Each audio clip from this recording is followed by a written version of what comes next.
ಒಂದು ಆರೋಗ್ಯ ದೃಷ್ಟಿಯಿಂದ ಫಸ್ಟ್ ಏಡ್ ಮಾಡ್ತೀವೋ ಹಾಗೆಯೇ ಅಗ್ನಿ ಅವಘಡದಲ್ಲೂ ಸಹ ಈ ಫಸ್ಟ್ ಏಡನ್ನು ಮಾಡೋದ್ರಿಂದ ಹೆಚ್ಚು ಆಗುವಂಥ ಅನಾಹುತಗಳನ್ನು ತಡೀಬೋದು ನಿಜವಾಗ್ಲು. ಯಾಕಂದರೆ ಇಲ್ಲೇ ಈ ಶಾಲೆಯಲ್ಲಿ ಏಕೆ ಇದನ್ನು ಹಮ್ಮಿಕೊಂಡ್ರು ಅಂತ ಹೇಳಿದ್ರೆ, ಇದು ಸಂಪೂರ್ಣವಾಗಿ ಸುತ್ತಮುತ್ತಲ ಕಾಡು ಪ್ರದೇಶ ಆಗಿರೋದ್ರಿಂದ ಮತ್ತು ಹಾಗೆಯೇ ಸಹ ನಿಮ್ಮ ಮನೆಗಳಲ್ಲಿ ಈ LPG ಲಿಕ್ವಿಡ್ ಪೆಟ್ರೋಲಿಯಂ ಗ್ಯಾಸ್ ಇದನ್ನು ನಿರ್ವಹಣೆ ಮಾಡೋದ್ರಿಂದ ನೀವು ಧೈರ್ಯವಂತವಾಗಿ, ಯಾಕಂದರೆ ಕೆಲವು ಹೆಣ್ಮಕ್ಳು ಯಾಕಂದ್ರೆ ನಾವೇ ಸಾಯ್ತೀವಿ ಇದ್ದಾಗ ಯಾರೂ ಸಹ ಎದೆ ಕೊಟ್ಟು ನಿಲ್ಲಲ್ಲ.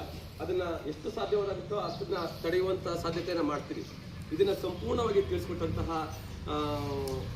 ಅಗ್ನಿಶಾಮಕ ಸಿಬ್ಬಂದಿ ವರ್ಗದವರಿಗೂ ಮತ್ತು ಸಹ ಸಿಬ್ಬಂದಿ ವರ್ಗದವರಿಗೂ ಸಹ ನಮ್ಮ ಶಾಲೆಯ ಪರವಾಗಿ, ಮಹಾವಿದ್ಯಾಪೀಠದ ಪರವಾಗಿ ಮತ್ತು ಮುಖ್ಯ ಶಿಕ್ಷಕರ ಪರವಾಗಿ ಮತ್ತು ಶಾಲೆಯ ಎಲ್ಲ ನನ್ನ ನೌಕರರ ಪರವಾಗಿ ಅವರಿಗೆ ವಂದನೆಗಳನ್ನ ಅರ್ಪಿಸ್ತಾ ಇದ್ದೇನೆ. ಎಲೆಕ್ಟ್ರಿಸಿಟಿ ಫೈರ್ ಆಯ್ತದೆ ಆಯ್ತಲ್ಲ, ಅವಾಗ ಏನು ಮಾಡ್ಬೇಕು? ಫಸ್ಟ್ಗೆ ನೀವು ಮೇನ್ ಸ್ವಿಚ್ಚನ್ನು ಆಫ್ ಮಾಡಬೇಕು. ಮನೆಯಿಂದ ಎಲ್ಲಾದರೂ ಹೊರಗಡೆ ಬರಬೇಕು. ಮತ್ತೆ ಅಡುಗೆ ಮನೆಯಲ್ಲಿರೋ ಸಿಲಿಂಡರ್ನ ಹೊರಗಡೆ ತಗೊಬಂದು ಇಡಬೇಕು. ಇಷ್ಟು ಪ್ರಿಕಾಷನ್ಸ್ನ ನೀವು ಎಲೆಕ್ಟ್ರಿಕಲ್ ಫೈರ್ ಮನೆಗಳಲ್ಲಿ ಎಲೆಕ್ಟ್ರಿಕಲ್ ಫೈರ್ ಆದಾಗ ತಗೊಬೇಕು. ಎಲೆಕ್ಟ್ರಿಕಲ್ ಫೈರ್ ಮನೆಗಳಲ್ಲಿ ಯಾಕೆ ಆಗ್ತವೆ?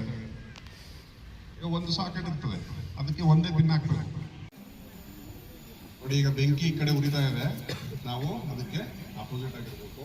ಆ ಕಡೆ ಹೋದ್ರೆ ಏನಾಗ್ತದೆ? ಬೆಂಕಿ ನಮ್ಮ ಮೇಲೆ ಬರ್ತದೆ ಆಯ್ತಲ್ಲ.